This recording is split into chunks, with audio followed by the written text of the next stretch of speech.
Coming up in tonight's bulletin, government has reaffirmed that the country's debt position remains at a safe and manageable level. The 9th PACER Plus Joint Committee meeting opened in Honiara today, and the 16 Days of Activism campaign 2025 was launched today in Honiara. Hello, you're watching SIBC's TV News Bulletin. I'm Sharon Nanao. Solomon Islands' debt remains at a safe and manageable level, with the country rated the only low-risk nation in the region. Andrea Mahanua reports. Government has reaffirmed that the country's debt position remains at a safe and manageable level.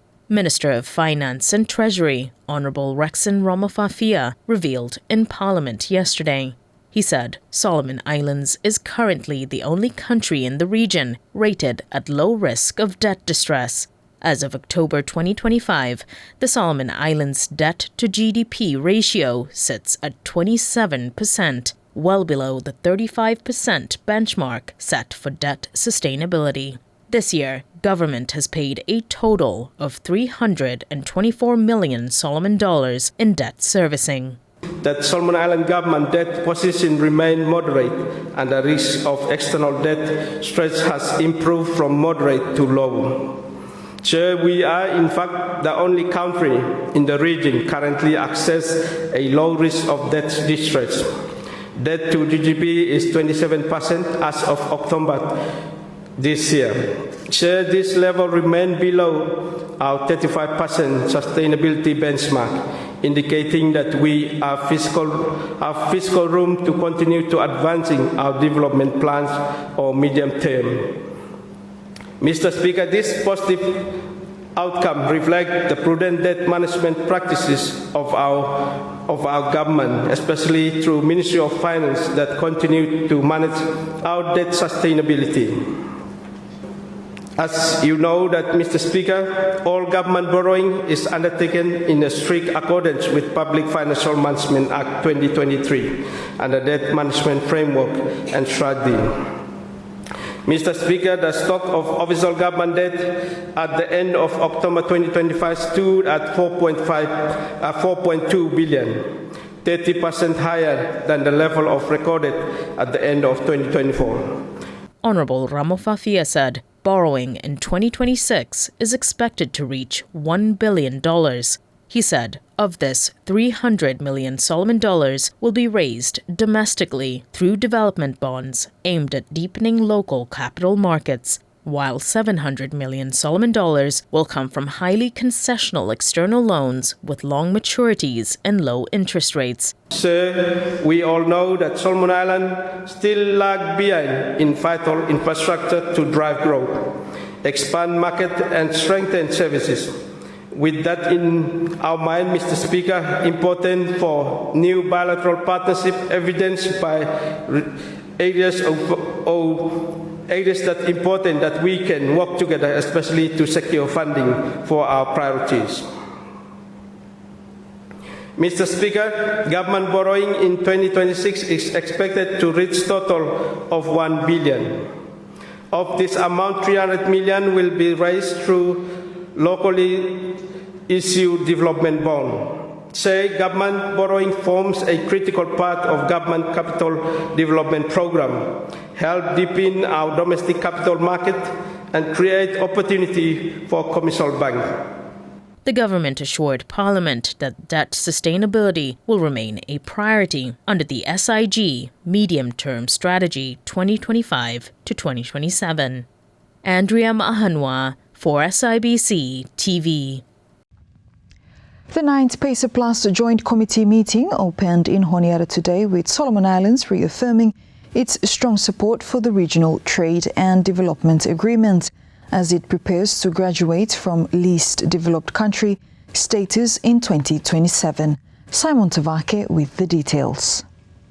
The 9th PACER Plus Joint Committee meeting opened in Honiara today at the Forum Fisheries Agency Conference Room. The Joint Committee this week will review the implementation of the Development and Economic Cooperation Work Program, discuss strategic developments related to trade and labor mobility, and consider matters relating to the next phase of PACER Plus implementation.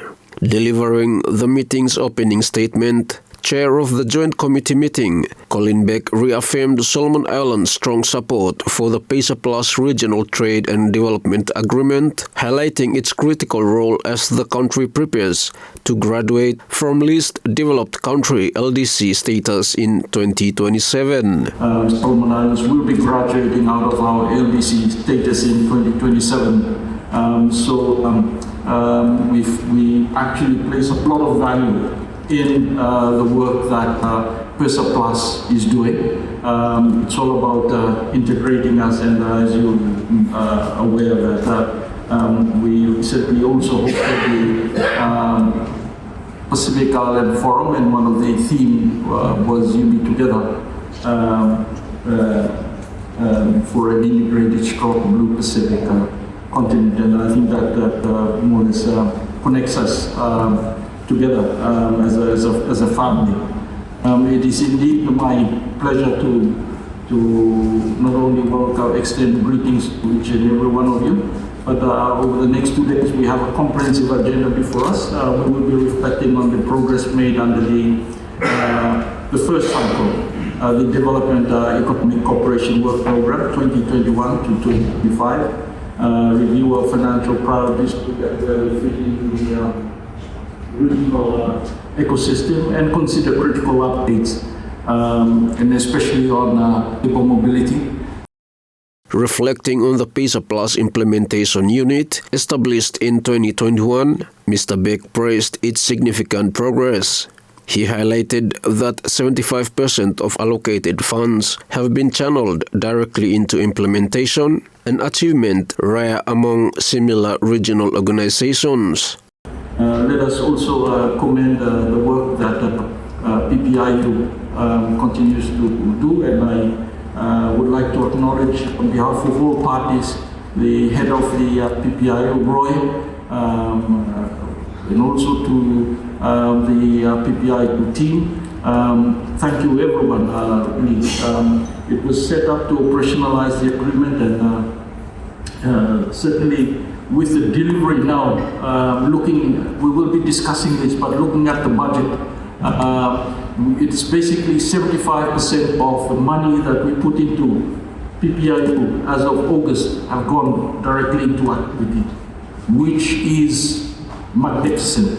There are very few organizations that does this, and I think with PPIU, with that sort of delivery. The PESA Plus Joint Committee is the governing body responsible for oversight and implementation of the PESA Plus Agreement. Simon Tawake for SIBC TV.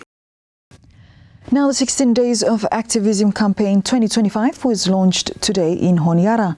The annual campaign against gender-based violence will run till December 10th, with a focus on the theme United to End Digital Violence against all women and girls.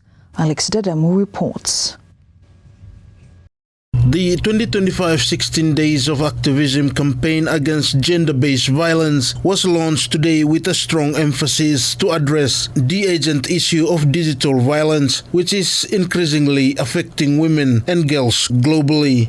Minister for Women, Honorable Katinori, emphasized on the significance of the theme, highlighting that online abuse affects women and girls psychologically, physically, and economically. Focus Floyumi for 2025 theme have Unite to End Digital Violence Against Women and Girls. And Lopijin hem say no more. Yumi together, make them Kandere Bloyumi safe from violence for Yumi everyone. So focus for 2025 campaign and preventing online violence and creating safer online spaces. Assuming everyone survey, we are living in a modern technology world. Whilst the online internet has advantages, it also has immense disadvantages. So if not properly used or controlled, this online violence continues to be rampantly impacts the lives of our women and girls negatively, more so everyone. Online violence against women and girls includes a wide range of harmful behaviors facilitated by digital technology, including what you may call them AI, yeah man, artificial intelligence, that can inevitably cause psychological, physical, emotional, and economical harm. The annual campaign against gender-based violence will run till December 10th, with individuals, organizations, and communities actively participate to promoting digital safety tools and advocating for policies that protect women and girls from online violence. Alex Dadamu for SIBC TV. Opposition leader Matthew Wale has called for urgent international collaboration to trace drug smuggling routes into the Solomon Islands, following the discovery of abandoned submarine vessels in the country's waters. Simon Tavake reports. Leader of Opposition, Honorable Matthew Wale, says serious collaborative efforts are needed to identify and establish the international drug smuggling routes into the country. Mr. Wale made the call in Parliament yesterday following a response from Police Minister Honorable Jimson Tanangada regarding abandoned submarine vessels found in the Solomon Islands waters. The opposition leader stressed that a thorough analysis is crucial to determine the origin of the submarines. Has some analysis been done for giving me an indication of routes, trade routes, for drug smugglers here? Where now ship here come from, then offload in this fiberglass canoe here, then go pick up somewhere. We know, the main suspect is coming from Colombia somewhere. Coming into the Pacific. By the time him come Kasim Pacific, come Tonga, Fiji, because they have big drug problems there now. Byproduct of this for trade is some of it is actually landing in the Pacific Islands. We have a drug problem now. If we don't understand these routes, it will get worse. So is there any analysis done? So you may understand a little bit. Thank you. It's a very serious problem, and we're looking forward to the amendment bill for come.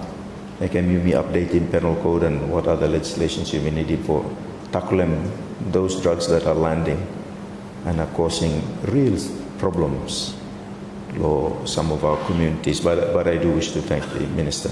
Meanwhile, Police Minister Tanangada said that Solomon Islands shares international borders with countries known for high levels of illegal drug transshipments. He said the RSIPF is working closely with international partners to identify the routes used by traffickers. Given our country and the sharing borders, a number of countries that transshipment of drugs and intrusion of the illegal vessels that carry drug, we cannot do this alone. Our priority now is to work with our neighboring country and regional partner for tracing what route that have. We cannot substantiate at the moment whether those vessels are intended for Kamlo Solomon Island or him offload one of our neighboring country and then drift come. And that's the current collaboration between Solomon Island, our neighboring Pacific Island countries, and of course our regional and international security partner. Thank you. Simon Tavake, SIBC TV. The proposed amendments to the Provincial Government Act 1997 are now with the legal drafters. This was revealed by the Permanent Secretary of the Ministry of Provincial Government and Institutional Strengthening during the Ministry's recent appearance before the Public Accounts Committee. He said the Ministry is looking to carry out amendments to the Act in two parts: a quick fix update and a broader, more comprehensive review of the legislation. Going forward, the proposed amendments to the Provincial Government Act 1997, Chairman, him currently waiting now, legal drafts. We have had around 6 consultations, waiting legal drafts present, and we also undertake a consultation around August, waiting premise. And they agreed to some of the quick fixes. So, Chairman, basically in terms of law, amendments around Provincial Government Act, ministry like for doing in two parts in terms of quick fixes and a overarching, more comprehensive reviews for the Provincial Government Act. So quick fixes now, awaiting legal draft special. Next year, people are anticipating establishing a bipartisan committee between ministry and provinces for broader reforms as far as the relationship between extractive industries and other existing laws, including the provinces and provincial government. So among other broader issues, me for looking mo siya part of broader review. He said that from the initial consultation undertaken, the ministry is considering delaying the amendments to the Provincial Government Act until the amendments to the Mines and Minerals Act and the Environmental Act are completed and passed by Parliament. And we will really also depend on the ongoing reforms law, extractive industries, and how they relate to law, Provincial Government Act. Yeah. So that is why, and that also explains why I'm a little bit slow, because, for example, mining, logging have their existing acts where okata black for amend them to, yeah. And how does that relate in terms of provincial governance? We will a little bit go back, stop a little bit. At extractive industries legislative go first, then fall back campaign. That would be a good approach rather than go first. Yeah. If Okta come first, if Okta come behind, then that would be a neat way to deal with some of these reforms as far as extractive industries. That one for local issues of the raising of provincial government, pretty much raising time will meet too. Yeah. And that's news. Follow us on sibconline.com.sb and our SIBC News Facebook page for more of our latest stories. Thanks for watching.